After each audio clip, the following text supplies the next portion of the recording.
Shalom, and welcome to another in our series of podcasts from Temple Beth, a dynamic center for conservative Judaism in Los Angeles. This is a recording of a Shabbat sermon with Rabbi-Cantor Chorny. The following is based on a true story. A rabbi arrives at the site of a wedding where she is the officiant. She looks around for the chuppah, but she can't find it. She's surprised because she's heard all about the elaborate chuppah that's made entirely of flowers, roses and peonies and hydrangeas.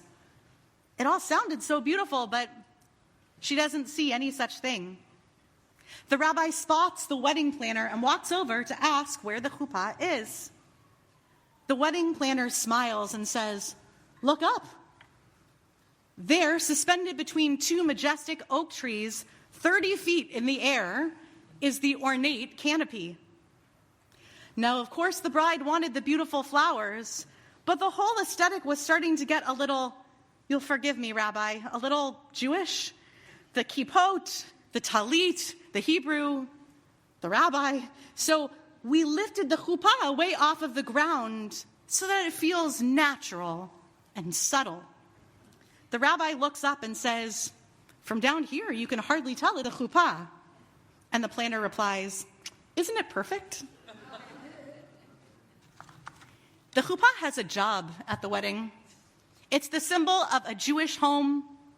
It's a container for the couple and a powerful reminder to each witness at the wedding that Judaism and Jewishness is the context for this marriage. Each sightline leads to the unmistakable visual, a sukkot shalom, a canopy of peace. If the chuppah is out of frame, so is the Jewish container for a wedding. A woven floral chuppah that hovers a few stories above the couple would be beautiful, but it's incongruous with the very purpose of the chuppah, to frame new love. It is an unmistakable promise that Jewish values and customs will ground every day of married life. When a ritual object is pushed up into the tree branches, out of sight and effectively unreachable, it loses all potency.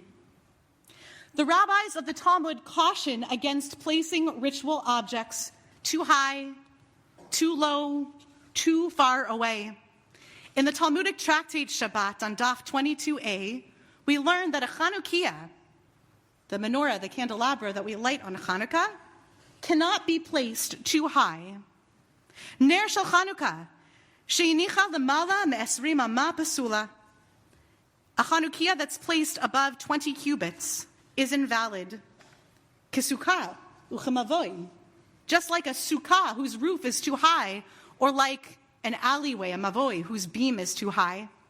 Ve'amar Rav Kahana, and Rav Kahana said, Jeresh Rav Natan bar Minyume Mishmei de Rav Tanchum, that Rav Natan bar Manyumi expounded in the name of Rav Tanchum, my dichtiv, ve'habor reik ein bo mayim. What is the verse? And this is a verse from our parashah. And the pit was empty. It had no water in it. Mimashma shene'amar ve'habor reik eni yodea she'ein bo mayim. From the fact that it says, the pit was empty, do I not already know that it had no water? Ella, ma Talmud lomar ein bo mayim. Rather, what does the scripture intend to teach by adding it had no water? Mayim ein bo. Water, it did not have. There was no water there. Aval nechashim ve'akrabim yesh bo. But it did have snakes, and it did have scorpions. See, what Rabbi Tanchum points out is that the issue with a really tall Chanukiah is not height, it's distance. The image that he brings to bear is the one of the brothers tossing Joseph into a pit. V'yikachuhu v'yishlechu oto habora v'habor reik ein bo mayim. They took him, they cast him into a pit, and that pit was empty, and there was no water in it. As far as the brothers could tell, they weren't at least throwing him into a pit of water in which he'd suffer by drowning. The pit was deep and dark.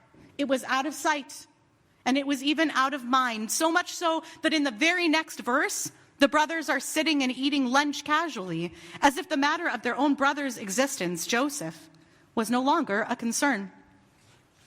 Mayim ein bo aval nechashim v'akrabim yesh bo.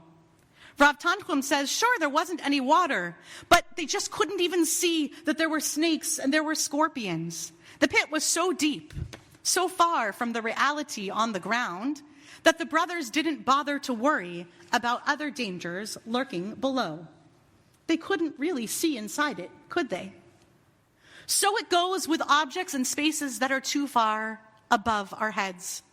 We cannot properly connect with them.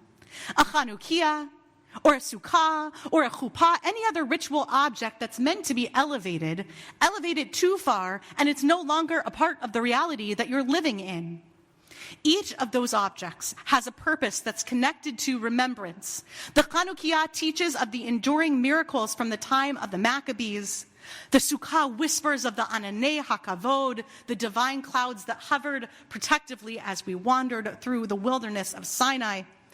The chuppah goads the newlyweds to wrap their love and their lives in Torah.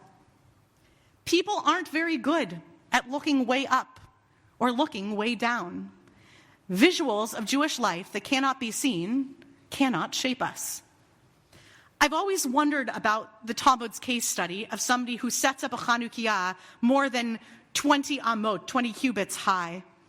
I picture this very, very tall Chanukiah as something like those 10-foot tall inflatable Hanukkah bears with the dreidels on some of the lawns that we see here in Pico Robertson this time of the year. They scream, "A Jewish family lives here." And also, our HOA is committed to intense holiday decor. But this Talmudic sugya suggests not that a very, very tall Chanukiah isn't a signpost pointing to Jewish pride. A Chanukiah that tall is rather more like a chuppah that's strung 2 stories above the heads of the wedding couple. It's a mitzvah that's made more tasteful and more subtle and more invisible by distance. It's a Chanukiah so tall that you could walk your dog through the neighborhood and never notice the lights aglow. So tall that you'd certainly miss it. When you're fortunate to live in a Jewish community as vibrant and saturated and committed to practices as this one, a lot of the juiciest Jewish experiences take place not at home, but at the synagogue and in other centers of community. Here within the walls of Beth Am, I have met with powerful members of the Israeli diplomatic corps. I've learned from some of the most extraordinary Jewish writers alive today. I've watched my children learn to dig a geniza and treat the earth with care as they learn how to participate in large-scale composting. I've heard students from our schools present in fluent Hebrew. I've seen the setup of a food pantry. We've koshered 50 kitchens worth of pots each year for Pesach. I point to that thriving and that excellence, and I say, a great Judaism is happening there at Temple Beth Am. My teacher from the Shalom Hartman Institute, Dr. Michal Biton, warns that apparent success on an institutional level may belie a concerning trend towards doing Jewish over there, towards outsourcing Jewish experiences to the communal stage. She writes, Jewish institutions in America are extraordinary. We have everything: social services, schools, advocacy, cultural programs. But strong institutions combined with an American culture wary of individual obligation have turned Judaism into something many easily outsource, something that happens there at a JCC or synagogue rather than here at home, something organized by those people that we can simply opt into. American Jews cannot keep outsourcing American Judaism no matter how fantastic our institutions are. Institutions are critical. They guide, support, and amplify, but they can't replace what must be built in the home, she says, around the Shabbat table and in daily Jewish life. Synagogues, schools, and camps are beautiful, and they are necessary, but their success can lead to the impression that Jewish life happens there, not here. Even in my home, our home, where 2 rabbis are building a family culture, there's a lot of Judaism that takes place over there at Beth Am. We don't really compost at home. We don't attempt to speak Hebrew to each other in casual conversation. I don't fill my nightstand with the books of the scholars whom I've met and learned from at Beth Am. And while I'm responsible for curating the content of Cafe Hatikva on campus, where we uphold the value of engaging with Israeli life and culture, I can't think of the last time I turned on Israeli news in my own house, not since the hostages returned. I'm so proud to have a hand in building a shul community that literally and figuratively looms large over our neighborhood, but what we do here is so good, and it's so comprehensive that I will admit some of my most committed Jewish practices take place over there, over here at Beth Am. Because I grew up in a home where no one wore a kippah outside of the synagogue, we had piles of kippot stuffed into drawers and closets. These were the kippot that were still on our heads when we walked to the car, that wound up in the pockets of our suit jackets, and we pulled them out just before we'd send the suit to dry cleaning. I thought of covering my head as good etiquette in synagogue spaces. It didn't even occur to me until I was in my 20s that there were people who wore a kippah everywhere, every day, much less that I could be one of those people. But where I grew up, my Jewish practices were anything but invisible. Every year, my parents would help me prepare presentations about various Jewish holidays, and they'd come into school with me to present to my class about Hanukkah and Pesach. My mom would schlep boxes of sufganiyot and latkes into the classroom, and she'd nudge me forward to show my Mormon and evangelical Christian classmates how to properly light a Chanukiah. I'd sometimes bring those same classmates home with me during Hanukkah, and I'd invite them to light with us up close. I was proud to say that a great Judaism was practiced here in my home. I'm not only grateful to my parents for having implanted a sense of pride in public practices, but to my largely non-Jewish hometown community for having made it by and large a safe and welcoming place to live openly as a Jew. These days, I don't have to teach my neighbors about Jewish practices or present on Pesach in my kids' school, Pressman Academy. And it shows. It shouldn't and certainly doesn't have to be the case that great home-based Judaism, the kind that is worn on the sleeves, only thrives in the context of necessity. Where home-based Judaism or Jewish practices outside the synagogue thrive in inverse proportion to the lackluster nature of Jewish institutions. It would be very easy to say that the Jewishness practiced in this building is enough, because it is so good and so rich and so all-encompassing. The injunction of the Hanukkah holiday is to lower the light, to take Judaism down from a pedestal and bring it closer to our hearts, to infuse even the most mundane aspects of living with blessings and ritual action, to wash hands and make motzi on a Tuesday over a peanut butter and jelly sandwich, to make Israel the destination for your next vacation, just because, to bring donuts as the post-game treat to your kids' soccer team next week, as a reminder that Hanukkah is here, and so are you, and so is your Jewishness, to publicize the miracle that a great Judaism is happening out there and also in here. I have been to a lot of wedding chuppahs, as a friend, and as family, and as officiant, and I have some favorites. Once, I was the rabbi for a couple who were getting married on a beach overlooking Carlsbad outside San Diego. It was September, Elul, the month anticipating the new year at Rosh Hashanah. The groom asked if he could blow shofar under the chuppah in memory of his father, of blessed memory. We added it to the program just before breaking the glass.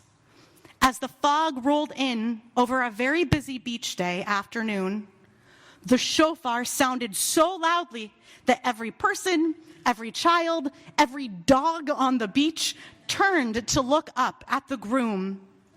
Shofar extending out towards the water. The shofar blasted as if to say, a great miracle is happening right here. Two Jews fell in love, and they promised to take care of each other for life. A great legacy is happening here.